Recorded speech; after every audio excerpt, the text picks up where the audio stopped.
don't think that Donald Trump would be a good poker player, actually. I mean, he does one thing very, very well. There's lots of different things that go into making up a good poker player. One of them is aggression, right? And what Donald Trump does is he never lets anyone raise him. He will always re-raise, okay? So if you try and do anything against Donald Trump, he will sue you, or he will lie about you, or he will what we say in poker, we say come over the top, right? And he will do that every single time. What makes him a very bad poker player is that he has no ability to contain his feelings. So whatever he thinks he feels, he puts out on Twitter, he says in an interview. There was that great picture in the campaign where he goes, play it cool, Donald. Stick to the point. Be nice and cool. Nice and cool. Right? Stay on point, Donald. Stay on point. I mean, he's actually saying what people have said to him and what's going through his mind. Whereas in poker, you have to be able, it's overstated, but you have to be able to contain yourself and your feelings to a certain extent. He just can't do it. So in poker, bluffing is quite an important skill. It's much, much, much less important than people think, very importantly.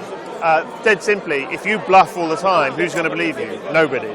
And that may well be the situation that Donald Trump finds himself in, is that he lies so often, so regularly, and so transparently that he's going to find it very difficult in a certain period of time to get anyone to believe anything that he says. Actually, in poker, and certainly in business and life, being honest and getting a reputation for being honest such that people trust you is the only way ultimately to get anything to do what you ask.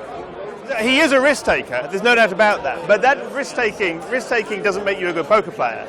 You can be a risk taker and be below what I call the break-even line. You can probably guess what that is. If you're above the break-even line, you're making a profit. If you're below the break-even line, you're making a loss. You know, there's lots of financial analysis of Donald Trump that said if he stuck his inheritance in a S&P 500, you know, in 1978, he'd have more money than he has now. Do you know what I mean? I don't think he's necessarily a good risk taker.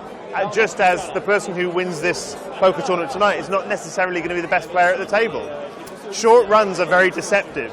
The whole definition of the long run is it's the period of time over which the luck has evened out.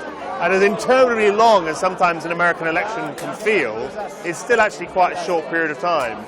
Don't discount the idea that a very, very, very large number of people who voted for Donald Trump in 8 months, in 2 years' time, will sincerely regret it. And when I say a very large number, I mean, I think you'll almost certainly be looking at a president with, he had it already, but historically low approval ratings of the job that he's doing.